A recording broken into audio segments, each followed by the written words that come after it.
सबको जय मसीह की दोस्तों। कैसे आप सब? उम्मीद करती हूँ आप सब अच्छे होंगे। मैं भी अच्छी हूँ। प्रभु का बहुत बहुत धन्यवाद करती हूँ, उन्होंने संभाल के रखा है। और आज की वीडियो बहुत ही खास होने वाली है। आज मैं आपसे शेयर करने वाली हूँ अपने स्पिरिचुअल जर्नी के बारे में और कैसे मैंने 40 डेज़ फास्टिंग किया। और आप लोगों ने काफ़ी रिक्वेस्ट की जब मैंने आप लोगों से शेयर किया कि मैं 40 डेज़ फास्टिंग मैं प्रभु के जैसे कर पाई और मैं जान पाई यीशु मसीह कौन है और पूरी गहराई से मैं जान पाई और कैसा ये मेरा जो स्पिरिचुअल संघर्ष है कैसा रहा और मैं कैसे कर पाई और प्रभु ने कैसे मेरा साथ दिया। और सारी महिमा मैं यीशु मसीह को ही देती हूँ, क्योंकि उन्होंने मुझे ये करने के लिए शक्ति दी, वरना मेरी कोई खूबी लियाकत नहीं थी कि मैं 40 डेज़ फास्टिंग कर पाती। ये मैं प्रभु को सारी महिमा देती हूँ। और आप लोगों ने काफ़ी रिक्वेस्ट की थी इस वीडियो के लिए।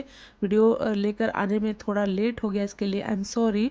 और अगर इस वीडियो को डिटेल में देखना चाहते हैं तो आप मेरी गवाही वाली वीडियो ज़रूर देखें। तो एक दिन मैं बाइबल पढ़ रही थी और मुझे अंदर से आवाज़ आई कि 40 दिन का उपवास कर। तो पहले तो मुझे हंसी आई, फिर मैं कुछ खा रही थी और बाइबल भी रीड कर रही थी। फिर उसके बाद बार बार ये आवाज़ आती रही, मुझे आती रही। फिर मैंने क्या किया, खाना स्टॉप किया, शायद मैं मूंगफली खा रही थी, और बाइबल भी बंद कर दिया और मैं बाहर घूमने ऐसे टहलने चली गई अपने बेड़े में, बरामदे में। तो फिर आवाज़ आने लगी, फिर रात को आवाज़ आने लगी, फिर अगले दिन सुबह आने लगी, मतलब नॉन स्टॉप ये आवाज़ आती रही। तो मेरे को हंसी आई कि मैं 40 दिन का उपवास करूँगी कि कहीं, मतलब जो इतना संसार में रहती हूँ, खाने पीने वाली लड़की, घूमने की शौकीन लड़की, मैं 40 दिन का उपवास कैसे करूँगी भाई। और मेरे सामने अभी तक किसी ने 40 दिन का उपवास किसी ने नहीं किया था, ठीक है। और अगर किसी ने किया भी होगा ना तो किसी ने मुझे बताया नहीं था। हाँ, बेशक बाद में लोगों ने बताना शुरू किया कि मैंने भी किया है, मैंने भी किया है। उससे पहले किसी ने नहीं बताया था ना, मुझे पता था। और मुझे ये भी नहीं पता था कि ये सेवकाई के लिए की जाती है। तो फिर मैंने ना पहले इग्नोर किया, इसको काफ़ी टाइम तक मैंने इग्नोर किया। फिर मेरे को, जैसे जब मैं प्रेयर में बैठी तो मुझे पता चल गया कि ये परमेश्वर की ओर से है। क्योंकि कई बार शैतान भी आवाज़ लगाता है कि हाँ उपवास कर, 40 दिन का उपवास कर, ताकि आपके साथ कुछ अनहोनी हो जाए, ठीक है। क्योंकि हमारा परमेश्वर ऐसा नहीं है कि वो चाहता है कि भूखे प्यासे रहो और परमेश्वर से आप मतलब वैसे प्यार करो। नहीं, परमेश्वर चाहता है बस आप अपने पर मन को शुद्ध रखें, है ना, वचन पर चले, आज्ञा पे चले, परमेश्वर की इच्छा के अनुसार, जैसे उनकी दृष्टि में क्या अच्छा है क्या बुरा है वो देख कर चलोगे ना, सब कुछ सही होगा, ठीक है। उपवास 40 दिन का उपवास रखने की ज़रूरत नहीं है, ठीक है। हाँ, 40 दिन का उपवास आपने परमेश्वर से नज़दीक रिश्ता रखने के लिए, कि परमेश्वर से और मतलब आप और जान सको, ठीक है। नए लोगों के लिए होता है मेरे ख्याल से। तो क्योंकि मैं नई थी, मतलब मैं बाइबल रीडिंग तो मैं पहले से ही करती थी। 2020 से मैं बहुत बाइबल रीडिंग मैंने की है। और जब लॉकडाउन लगा था ना, तो मैंने पुराना नियम नया नियम सब कुछ मुझे याद हो गया था। और लेकिन कुछ चीज़ें थी ना कि जैसे प्रकाशन बोलते हैं ना, वो चीज़ें मतलब इतना मेरे को समझ नहीं आता था, या इतना नहीं आता था। हाँ, दर्शन मैं पहले से देखने लग गई थी। दर्शन भी 2020 से ही मेरे को आने लग गए थे। यहाँ कैसे पहला दर्शन मैंने देखा कि यीशु मसीह ऐसे बैठे हैं सिंहासन पर और उनके पीछे से दूत हैं, कैसे वो खड़े हुए हैं। फिर क्रूस नीचे आया और फिर यीशु मसीह अपने दूतों के साथ आया। ये मेरे ना गवाही वाली वीडियो में आप जाकर पूरा देख लेना, मैंने डिटेल में बताया है। और 40 डेज़ फास्टिंग को कैसे करना है और भी डिटेल में डीप में जानना है तो बहुत लंबी वीडियो हो वो, यहाँ पे मैं शॉर्ट में भी बताऊँगी। तो वो सब मेरे को दर्शन भी उसी टाइम आने लगे थे। तो ये 2022 की बात है। तो उस टाइम क्या था कि मैं मिनिमल चर्च भी जाती थी, तो मैंने छोड़ दिया बाद में। तो उस टाइम मैं अपने घर में ना बाइबल पढ़ रही थी और कुछ मूँगफली भी खा रही थी साथ साथ। तो मुझे आवाज़ आई, सर्दी का मौसम था, हाँ, मार्च का टाइम था वो, मार्च का टाइम था। और मार्च में मुझे आवाज़ आई थी कि 40 दिन का उपवास कर। बार बार आने लगी, बार बार आने लगी, और मैं हंसने लगी जोर जोर से कि मैं रखूँगी 40 दिन का उपवास। जो मतलब 1 घंटा खाना खाने में लेट हो जाए तो मैं सर पे आसमान उठा लेती हूँ। और खाने पीने की इतनी शौकीन, घूमने की शौकीन लड़की। तो फिर मैं प्रार्थना में बैठी, फिर मतलब फिर भी वही आवाज़ आ रही। फिर क्या हुआ कि ये आवाज़ ना मुझे बार बार आती रही, बार बार आती रही। फिर मैं जब सीरियस हुई, क्योंकि कई बार शैतान भी आवाज़ लगाता है कि आप फास्टिंग वगैरह करो, कि आपके साथ कुछ हो। तो जब मैंने फास्टिंग तो ये मैं बैठी प्रेयर में कि प्रभु क्या ये आपकी तरफ से आवाज़ है। तो मुझे पूरा क्लियर हो गया, मेरे अंदर एक शांति आ गई और एक आनंद आ गया, है ना। मुझे जैसे ज़्यादा हाँ, मेरे आनंद भर गया शरीर के अंदर, शरीर प्राण आत्मा में शांति और आनंद प्रेम भर गया सब, और ऐसा लगा कि मैं भर गई, अंदर कूलिंग सिस्टम चालू हो गया। तो उसके बाद फिर मेरे को आवाज़ आई कि एक डायरी भी लेना है, उसमें लिखना है प्रॉपर कैसे करना है, ठीक है। और उसमें मैं जो जो प्रभु मुझे सिखाएंगे वो सब मेरे को नोट डाउन करना, उसमें सब कुछ मुझे लिखना, ठीक है। तो मैंने एक डायरी भी ली और वो सारा मैंने वैसे ही करना शुरू किया। और ये था कि मैंने ये तैयारी मतलब करनी शुरू कर दी थी, और मतलब मार्च के टाइम में आवाज़ आई, लेकिन मैंने स्टार्टिंग की थी अप्रैल में।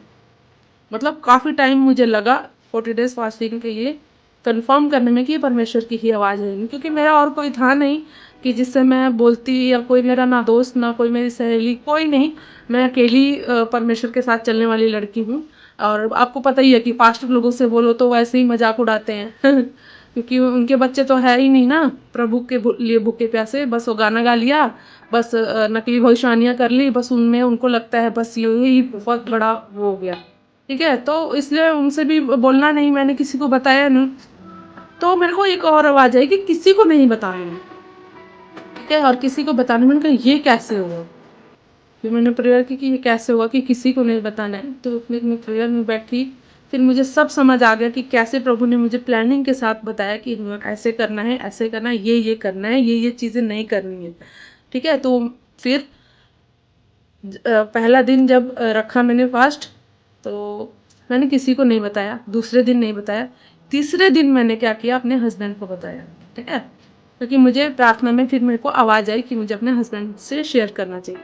तो मैंने सिर्फ अपने हस्बैंड से शेयर किया कि मैंने ऐसे ऐसे 40 डेज फास्टिंग रखा है। वो तो चौंक गए, हैं 40 दिन तक कैसे रहेगी तू, ये वो सारा। फिर मैंने उनको समझाया कि देखो परमेश्वर की आवाज़ है, आप मेरे लिए प्रार्थना करो।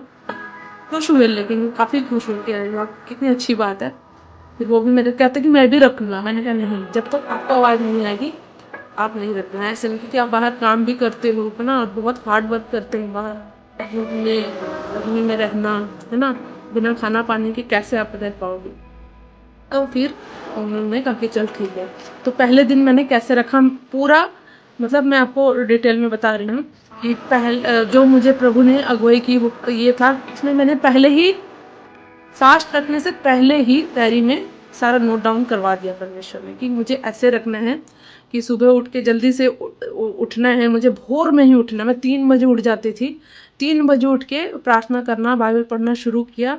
और मुझे बस पूरे दिन में ना पानी मेरे को पीना था, जितना मतलब मेरे अगुवाई में हो, 1 गिलास 2 गिलास पानी पीना है, और 1 कप चाय लेना है, और बाकी रात को खाना खा के अपना फास्ट तोड़ना है। ये मेरे को अगुवाई में आया, ठीक है। और वो भी रात को जो मैंने खाना खाया था उसमें क्या था कि नॉनवेज नहीं खाया, बस रुकी सुकी जो भी खाना है, मतलब वेजिटेरियन खाना खाया मैंने। और ये प्रभु की आज्ञा थी, मेरे लिए थी, हो सकता है आपके लिए अलग हो, ये नहीं कि आप भी वैसे ही करो, ठीक है। तो मतलब कि पूरे एक दिन में 1 कप चाय और पानी, और रात को खाना खाना है, ठीक है। वो भी खाना वेजिटेरियन खाना है। और दूसरी बात, जो दूसरा शर्त था परमेश्वर का, ये था कि जो काम मैं डेली करती हूँ, जैसे घर का काम हो गया, है ना। क्योंकि मुझे याद है कि जब मैं फास्ट रखती थी ना, शादी जब मेरी हुई थी, तो मेरी मदर इन लॉ जब विश्वास में नहीं थे, तो मैं उनको बता देती थी कि आज मेरा फास्ट है, तो कहते हाँ हाँ। और मैं जब मैंने बोला ना कि मुझे फास्ट रखना बहुत अच्छा लगता है, तो उन्होंने बोला हाँ हाँ अच्छा लगता है ना, क्योंकि काम नहीं करना पड़ता है। तो मैंने कहा नहीं, इसलिए नहीं, क्योंकि मुझे बहुत शांति और मुझे खुशी और आनंद मिलता है, ठीक है। तो और जबकि शुरू से जब भी मैं उपवास रखती हूँ, अपना काम खुद करती हूँ, ठीक है, घर का सारा काम जो भी जिम्मेदारी होती है वो सब करती हूँ। और यही प्रभु ने मुझे 40 दिन के उपवास में भी बताया कि तूने अपना सारा काम करना है, तूने अपना काम नहीं छोड़ना है, डेली रूटीन का सारा काम निपटाना है, उसके बाद अपना मतलब उपवास तो रखना है, उसके बाद प्रार्थना में और बाइबल रीडिंग में बैठना है, ठीक है। तो मैं ऐसे ही करती थी। और जो भी जब रात को मैं खाना बनाती थी, जैसे जैसे उपवास तोड़ने की बारी आती थी, तो वो सारा खाना मैं खुद बनाती थी, और पूरे लोगों का 40 दिन में बहुत एक दिन मुश्किल से रेयर ही होगा, मैं बताऊंगी आगे चल के, जो मेरे मदर इन लॉ ने बनाया था, वरना रात का खाना मैं ही बनाती थी। और यही आज्ञा थी परमेश्वर की मेरे लिए कि अपना सबका खाना बनाना है, आराम नहीं करना है। ठीक है, ये नहीं कि आपने उपवास किया और आराम कर रहे हो और सो रहे हो, और मतलब ऐसे नहीं करना है। उपवास आपका जो नॉर्मल दिन है वो मतलब वैसे ही होना चाहिए, जो आपकी जिम्मेदारी है, जैसे आपका जैसे घर में अपना झाड़ू पोछा, अपने रूम की सफाई हो गया, खाना बनाना। ठीक है, अगर आप शादीशुदा है तो आप अपने हस्बैंड के लिए खाना बनाना, अपने इन-लॉज के लिए खाना बनाना, टिफिन पैक करके देना, ये सब करना है। ठीक है, उसके बाद जैसे मैं क्या करती थी कि उठ जाती थी, अपना 3 बजे उठा, 3 बजे उठी, नहा धो के अपना प्रेयर किया, पहले 2 घंटे प्रेयर किया, भजन गाया। उसके बाद जल्दी से उठ के जो भी काम होता था निपटाया। उसके बाद जैसे मेरे हस्बैंड ऑफिस चले जाते थे और सब लोग चले जाते थे, उसके बाद सारा काम निपट जाने के बाद फिर मैं अपने रूम में ऊपर जाती थी। तब मेरा रूम ऊपर तीसरी मंजिल पे था। फिर अपना रूम बंद करना और फिर बाइबल रीड करना, भजन गाना और प्रेयर करना। ठीक है, और तीसरी चीज प्रभु ने बताई थी कि सोशल मीडिया से दूर रहना, फोन नहीं छूना है। मैं 40 दिन तक, आप विश्वास नहीं करोगे, मैंने फोन नहीं छुआ। मैं उन दिनों यूट्यूब पे बहुत फेमस थी और अच्छा मेरा काम चलता था, तो बहुत सारे मेरे सब्सक्राइबर थे उन दिनों, जो अच्छे सब्सक्राइबर थे, तो वो मुझे कमेंट करते थे कि आप कहाँ हो, आप ठीक तो हो ना। तो फिर मैं उनको कमेंट भी नहीं कर पाती थी, इसलिए मैंने स्पेशल उनको बताने के लिए कि मैं 40 डेज फास्टिंग में थी, एक मैंने जब मेरा फास्ट कंप्लीट हुआ तो मैंने एक वीडियो भी बना के उनको बताया उसमें। तो मैं प्रभु का धन्यवाद करती हूँ। तो मतलब आपको सोशल मीडिया से दूर रहना, आपको फोन नहीं टच करना है, बिल्कुल नहीं टच करना। और अगर आप फोन टच कर रहे हो, रात को करना, जब आप फास्ट तोड़ लोगे। ठीक है, जब फास्टिंग आपका पहले दिन का, दूसरे दिन का, जैसे आप जितने दिन का भी रख रहे हो, तो फास्ट तोड़ने के बाद खाना, जैसे आपने प्रार्थना किया, खाना खा लिया, उसके बाद फोन थोड़ी देर ले लो। और उसमें इंटरटेनमेंट नहीं देखना है, आपने सिर्फ वचन देखना है और यीशु मसीह की मूवी देखो। मैंने तो यही किया था। यीशु मसीह की फिल्म होती है ना, जो मूवी 2-2 घंटे की, 3-3 घंटे की, यीशु मसीह के जो जीवन पे आधारित है, पैशन ऑफ द क्राइस्ट, ये सब देखो। और कुछ भी नहीं, मैंने कुछ भी नहीं देखा, कुछ भी नहीं देखा। और फोन मेरा दूर रहता था, मैंने फोन ऊपर ही लॉक करके रख ही दिया था। वो मेरे हस्बैंड के हाथ में दे दिया था कि भाई लो भाई, तुम ही चार्ज करो, तुम ही जिम्मेदारी इसकी संभालना। ठीक है, तो मतलब ये 3 चीजें कि भाई पूरे एक दिन में चाय 1 कप पीना है और पानी पीना है, बाकी रात को खाना खाना, अपना काम खुद करना है और सोशल मीडिया से दूर रहना है। ठीक है, मैं इन सब चीज़ों को मैंने फॉलो किया। उसके बाद जैसे शादीशुदा अगर आप हो तो आपको हस्बैंड से भी दूर रहना है 40 डेज में। जैसे आपका सोना भी थोड़ा अलग अलग, हमारा जो बिस्तरा था, हमारा जो बेड था, हमने सेपरेट कर दिया था। ठीक है, मेरे हस्बैंड नीचे सोते थे वैसे तो, फिर जैसे कि गर्मी का मौसम आ गया था तो फिर बेड ऊपर था, तो एसी की हवा नीचे नहीं जाती थी, कूलिंग इतनी नहीं होती थी, तो मैंने कहा कि आप बेड पे सो जाओ। लेकिन हमारा डबल बेड था ना, तो हमने उसको सेपरेट कर दिया। तो मेरे हस्बैंड उधर सोते थे, मैं उधर सोती थी। तो अगर आप शादीशुदा हैं तो आपको इन सब बातों का भी ध्यान रखना है। पर अगर आपकी शादी नहीं हुई तो आप फ्री हो, कोई दिक्कत नहीं है ना। तो परमेश्वर के वचन में भी लिखा है ना कि पति पत्नी को कुछ टाइम के लिए प्रार्थना के लिए और परमेश्वर के उसके लिए संगति के लिए और थोड़े दिन के लिए अलग हो जाना चाहिए। ठीक है, तो इन सब बातों का ध्यान रखना था। और हाँ, अपने मन में किसी के लिए बुराई नहीं रखना, कुछ भी हो जाए। ठीक है, और ये मैं प्रभु का धन्यवाद करती हूँ, ये ऑलरेडी मुझे एक वरदान मिला हुआ है कि मेरे मन में जल्दी में किसी के लिए नहीं मेरे अंदर बुराई आती है। हाँ, जब तक उस बंदे ने अगर पंगा लिया है ना, तो वो भी ये है कि एक दिन में मैं माफ भी कर देती हूँ। ठीक है, तो ये सब थी। और ऐसे मैंने अपना उपवास कंप्लीट किया। और 40 डेज फास्टिंग का जो 20वां दिन था ना, तो 20वें दिन में मेरा बपतिस्मा हुआ। आप में से बहुत से लोग जानना चाहते हैं कि मेरा बपतिस्मा हुआ है। नहीं, मेरा बपतिस्मा हुआ है 20वें दिन। और ये था कि जब 40 डेज फास्टिंग मैंने रखा तो बहुत सारी उथल पुथल चीजें होने लगी। मुझे परमेश्वर ने बहुत कुछ दिखाया, बहुत चीजें सामने आई। जैसे कि मुझे कलीसिया में जो गड़बड़ी होती है वो भी दिखाया मुझे परमेश्वर ने। ठीक है, कैसे मतलब कुछ लोग जब अटैक करने लग जाते हैं, मतलब अब बिना मतलब से चिढ़ने लग जाते हैं, बिना मतलब से आपको नीचा दिखाने लग जाते हैं, है ना। तो वो जब मेरा 40 डेज फास्टिंग का जो 20वां दिन था ना, वो 20वें दिन हुआ, ठीक है। और 20वें दिन से पहले जब मेरा दूसरा हफ्ता था ना, तभी मुझे परमेश्वर की एक आवाज है कि ये इस कलीसिया को छोड़ना है। लेकिन मैंने अपने हस्बैंड को बोला, मैंने अपने मदर इन लॉ को बोला, तो उन्होंने छोड़ने नहीं दिया, ठीक है। तो गलती से वहां पे बपतिस्मा हुआ मेरा। मैंने बोल दिया था कि मुझे आवाज आई है कि यहाँ नहीं रहना है, इस जगह को छोड़ना है, तो उन्होंने छोड़ने नहीं दिया। और मुझे क्योंकि ना परमेश्वर ने वहां दिखाया कि किसी की डेथ भी होने वाली है, और वो डेथ क्यों हो रही है, वो पास्टर की वजह से हो रही है, उस बंदे की वजह से नहीं है। जब पास्टर से भी मैंने पूछा, एक बंदा बहुत सीरियस था, तो मतलब खत्म ही था समझ लो। तो पास्टर ने, मैंने भी बोला कि हम लोग गए थे ना, तब इतना नहीं मेरे को पता होता था कि भाई कौन सा इंसान कैसा होता है। तो पास्टर ने बोला ये ना पाप करते थे और परमेश्वर से दूर चले गए थे, इसलिए ये आज हाल है। लेकिन गलती ना पास्टर की है कि पास्टर जो लोग पाप करते हैं ना, उनको बताते नहीं है। भाई मेरी नजर में तो इससे पहले बताया होगा, लेकिन जब तक मैं थी ना, मेरे सामने तो नहीं डांटते थे। उन लोगों को जरूर डांटते थे जो विश्वास में मजबूत है, जो परमेश्वर से प्रेम करते हैं, परमेश्वर के खोजिए। उनको नीचा दिखाना, अपमान करना, ये तो हुआ है, ये मैंने देखा है।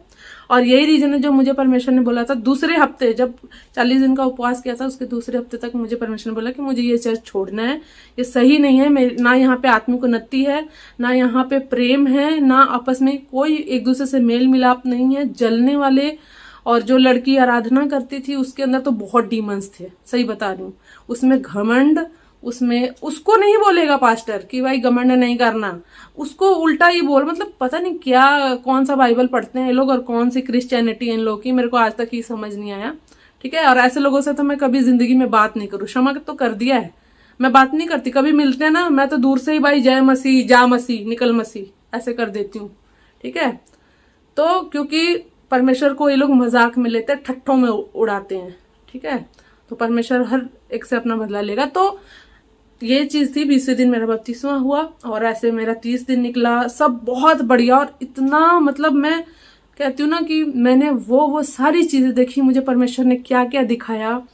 मुझे परमेश्वर ने सबसे पहले इस संसार से निकाला, मतलब मैंने बोला ना परमेश्वर को बहुत मेहनत करनी पड़ी यीशु मसीह को मेरे लिए, कि ये संसार ये नकली है, कैसे कंट्रोल किया जा रहा है।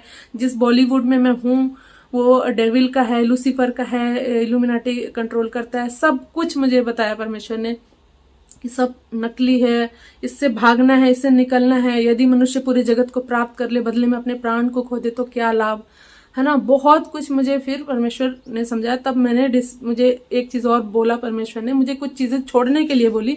जैसे कि मुझे यूट्यूब छोड़ने के लिए नहीं बोला उन्होंने, ऐसे कि छोड़ दे, ठीक है। परमेश्वर ने मुझे दिया क्योंकि मैं ये तेरे को डांस कोरियोग्राफर बनने के लिए नहीं दिया मैंने ये यूट्यूब, ठीक है। मैं जहां जहां जाती थी, आप मेरे ना गवाही वाले वीडियो को देख लेना, आपको पूरा सब कुछ पता चल जाएगा। मैं यहाँ पे शॉर्ट करके बता रही हूँ क्योंकि वीडियो बहुत ज्यादा लंबी हो जा रही है, और मेरे कुछ भाई बहन ऐसे हैं जिनके डाटा बहुत कम होता है, तो वो लंबी लंबी वीडियोस नहीं देख सकते हैं, इसलिए मैं शॉर्ट में कोशिश कर रही हूँ बनाने की। तो मुझे बहुत कुछ दिखाया कि ये पूरा संसार नकली है, कैसे लूसीफर कंट्रोल करता है, इल्यूमिनाटी कंट्रोल करता है ना। और फिर मेरे को स्पिरिचुअल अटैक्स दिखाए, मतलब कैसे मेरे ऊपर, मैंने अपनी आंखों से डीमंस को देखा है मेरे ही घर में। तब ना उससे पहले 40 डेज फास्टिंग से पहले बहुत सारी चीजें वहां होती होंगी, लेकिन मुझे हमें इतना नहीं पता चलता था तब, ठीक है। प्रेयर किया, चीजें निकल जाती थी। लेकिन फिर मैंने अपने रूम में देखा 40 डेज फास्टिंग, वो भी दिन में, मतलब इतना भयंकर चेहरा डीमन, वो मुझे देख रहा है और मैं उसको देख रही हूँ। फिर मैंने, पहले क्या था उससे पहले कि मैं डरती थी इन सब चीजों से, और 40 डेज फास्टिंग में मेरे अंदर इतना, मतलब परमेश्वर ने अपना सामर्थ भर दिया। मैंने उसको कमांड किया, मैंने कहा यीशु मसीह के नाम में मैं तुझे कमांड करती हूँ, निकल निकल, और वो चला गया वहां से, ठीक है। और उसके बाद तो कभी हमारे घर में डीमंस का ना कुछ अटैक हुआ, कुछ नहीं, ठीक है। तो घर खाली हो गया डीमंस से। तो बहुत फायदे हुए 40 डेज फास्टिंग में, मुझे बहुत कुछ परमेश्वर ने दिखाया। स्पिरिचुअल अटैक्स जो मेरे पे होते थे, क्यों होते थे, कैसे लोगों ने हमारे ऊपर जादू टोना किया था, मेरे ऊपर किया था, ठीक है। तो सब कुछ मुझे परमेश्वर ने रिवील किया, बहुत कुछ दिखाया। और फाइनली मैं, मतलब कहते ना, एक मूर्ख थी मैं, लड़की, एक इतनी मूर्ख लड़की से मैं प्रभु में बुद्धिमान, मतलब क्योंकि बोलते हैं ना यहोवा का भय मानना बुद्धिमानी की निशानी होती है। संसार वाली चालाकी नहीं है मेरे अंदर, ना दुनिया की चालाकियां हैं, लेकिन मुझे परमेश्वर का मतलब भय समझ आया कि हाँ क्या होता है, परमेश्वर कौन है। मैंने पूरे डिटेल में जाना कि यीशु मसीह ही यहोवा है, जिनको जो बोलना है बोलने दो। मुझे कैसे दिखाया परमेश्वर ने कि कैसे स्वर्ग का मालिक उतर कर इस पृथ्वी पे आया हमें बचाने के लिए, मुझे बचाने के लिए। और आपको पता है हम इस संसार में ऐसे ही नहीं आए हैं। हमारा जो जीवन है ना, हमें परमेश्वर ने हमारे जीवन को इसलिए दिया ना ताकि हम बहुत से लोगों को बचा सके और शैतान के हाथ से बचा सके। लोग हमें हमारे ऊपर झूठा इल्जाम लगाएंगे कि धर्म बदलवा रहे हैं, ये बदलवा रहे हैं, क्योंकि ये शैतान की बहुत बड़ी प्लानिंग है। ठीक है, ये मुझे सब परमेश्वर ने उन दिनों बताया और फिर मैं समझ पाई और कैसे फिर दिखाया कि यीशु मसीह आने वाले हैं। उसके बाद तो इतने दर्शन मिले मुझे, मतलब वर्ल्ड वार 3 का भी पता चल गया, मतलब मुझे कि कैसे बम गिर रहे हैं, कैसे घर जल रहे हैं, कैसे लोग मर रहे हैं। और मिकाइल आया, मैंने मिकाइल से पूछा, मिकाइल यीशु मसीह कहाँ है, यीशु मसीह कब आएंगे। सोचो ऐसे ऐसे मैंने दर्शन देखा है। मैंने कभी किसी स्वर्गदूत का जिक्र भी कभी नहीं किया था, है मैंने इतना बड़ा स्वर्गदूत देखा, मिकाइल को देखा और भी स्वर्गदूतों को देखा मैंने, जो यीशु मसीह का संदेश लाके मुझे दे रहे थे।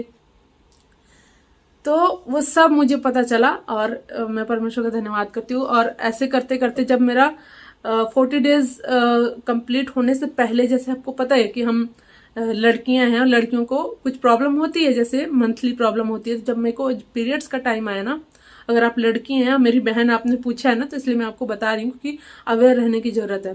तो जब मेरे पीरियड्स का टाइम आया ना, तो उस टाइम पे मुझे थोड़ी सी दिक्कत हुई थी। और थोड़ी सी दिक्कत क्या हुई थी कि जैसे मेरे ना बीपी लो हो जाता था कभी कभी, क्योंकि ब्लड की कमी के कारण। तो उस दिन मेरा बीपी लो हो गया था, तो मैं रोने लगी। मैंने कहा जीसस मेरा फास्ट टूट जाएगा क्या। तो मेरे को बिल्कुल ऐसा लगा था ना कि मेरा उपवास टूट गया, खत्म, 30 दिन में ही खत्म। 30 या 32 दिन अभी कंप्लीट किया था मैंने और लगा था कि खत्म हो जाएगा, लेकिन जीसस ने मेरा साथ दिया। और उस दिन मैंने पहली बार सिर्फ क्या पिया था, सूप पिया था। सूप, पालक का सूप था। पालक और गाजर को ग्राइंड करके ना पका के और पतला पानी के जैसा करके मैंने वो पिया था एक दिन। ठीक है, बस एक दिन मैंने वही पिया था और नेक्स्ट डे मतलब 4-5 घंटे के अंदर मुझे परमेश्वर ने इतना नॉर्मल कर दिया ना, मुझे ऐसा लग रहा था ना कि हॉस्पिटल जाना पड़ेगा। लेकिन मैं परमेश्वर का धन्यवाद करती हूँ, एक गवाही है, टेस्टिमनी है। हम सबको पता ही है पीरियड्स के टाइम में कितनी प्रॉब्लम होती है। तो और ऊपर से डाइट ऐसे ही चल रही थी और रुका सूखा खाना, ठीक है, और फ्रूट वगैरह कुछ भी नहीं लिया था मैंने, कुछ भी नहीं कि फ्रूट खा लो, जूस पी लो, मैंने कुछ नहीं लिया था, सिर्फ चाय पानी और रात को जैसे रोटी सब्जी या दाल रोटी ऐसे ही, है ना। तो क्योंकि मेरे इन लॉज ये सब वेजिटेरियन ही है ऑलरेडी, ये सब्जी रोटी ज़्यादा ही खाते हैं, दाल भी कम ही खाते हैं, इनको दाल पसंद नहीं है जैसे मेरे मदर इन लॉ को। तो हम लोग मतलब ज़्यादातर हम लोग यही वेजिटेरियन खाना ही उस दिन तब 40 डेज तक खाया। लेकिन पीरियड्स के टाइम में मैंने सूप पिया और नेक्स्ट डे मतलब मैं फिर एकदम नया हो गई, मतलब मेरे को पता ही नहीं चला कि मैं पीरियड्स में हूँ। और मैंने ऐसे 40 डेज मैंने कंप्लीट किया। हाँ, उसमें मैंने बाइबल भी रीड किया और प्रेयर भी की, भजन भी गाया, मैं सब कुछ मैं वैसे ही कंटिन्यू था। और ऐसे 40 दिन का उपवास मेरा कंप्लीट हुआ। और जब कंप्लीट हुआ तब तक मैं पूरी बदल चुकी थी। मुझे ऐसा लगा कि मैं एक बहुत बड़े युद्ध से आई हूँ। और जैसे कहते हैं ना, मतलब एक अंडा कैसे फूटता है तो एक बच्चा बन के फिर एक बड़ा सा बन जाता है, समझ लो, है ना, वैसा मैं बन गई थी। मतलब मुझे सब समझ आ गया कि अरे वाह, हम कैसे इस दुनिया में आए हैं, क्यों आए हैं, एक दिन कहाँ जाना है मर के, क्या उद्देश्य है, सब कुछ मेरे को शांति मिल चुकी थी, मुझे एक सच्चा परमेश्वर मिल चुका था। और ऐसे मैंने अपना 40 डेज कंप्लीट किया। तो और ये भी मुझे परमेश्वर ने बताया कि 40 डेज जब आपको करना है तो किसी को देख के नहीं करना है कि उसने किया है तो मैं भी करूंगा या करूंगी। जैसे मेरे हस्बैंड जिद करते थे कि मैं भी करूंगा, तो मैंने कहा नहीं, जब तक आपको खुद पर्सनल पवित्र आत्मा की आवाज नहीं आएगी आप मत करना, है ना। और किसी भी चीज के लिए नहीं करना। और 40 दिन के उपवास में सबसे खास बात मैं ये बताती हूँ आपसे कि मैंने परमेश्वर से कुछ नहीं मांगा। कहते हैं ना कि कई लोग, मैंने सुना है पास्टरों को, अगर आपको कोई चीज नहीं मिल रही है तो आप उपवास में जाइए, आपको वो चीज मिल जाएगी, परमेश्वर दे देगा। अरे परमेश्वर जानता है कि आपकी क्या जरूरत है। लिखा ना, यदि तेरा बच्चा तुझसे रोटी मांगेगा तो तो पत्थर नहीं देगा, है ना। अगर मछली मांगता है तो सांप नहीं देगा। तो क्या हमारा पिता हमारी जरूरतों को नहीं जानता है? सब जानता है। आपको रोने की जरूरत नहीं है, आपको बार बार गिड़गिड़ाने की जरूरत नहीं है, सारी जरूरतें वो पूरा करेगा, है ना। बस अगर कुछ करना है तो आप उसको जानो कि वो कौन है, और गहराई से जड़ पकड़ना, मतलब आपका रिश्ता मजबूत हो।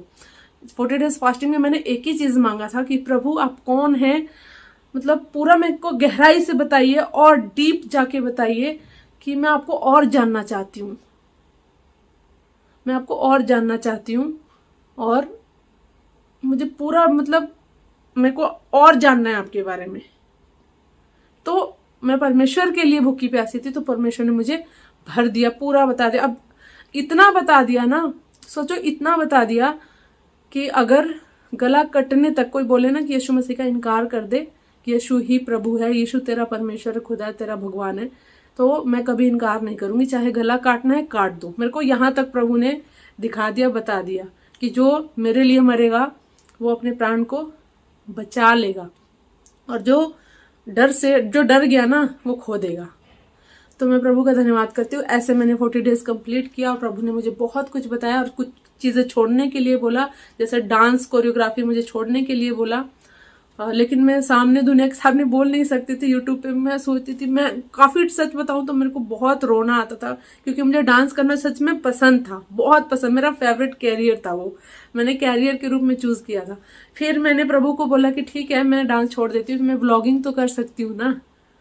तो वो भी व्लॉगिंग भी मना ही था एक तरह से, लेकिन प्रभु कुछ नहीं बोलते हैं, मैं करते गई, जबरदस्ती कहते हैं ना कि जब एक छोटा बच्चा जैसे माँ बाप से बोलता है मैं ये चॉकलेट ले लूं, ये वाला भी ले लूं, तो माँ बाप मना नहीं करते हैं, लेकिन उनकी इच्छा नहीं है कि वो खाए, लेकिन वो बच्चा जबरदस्ती लेके खाता है, फिर अपना नुकसान करता है। वैसे ही मेरे साथ भी था।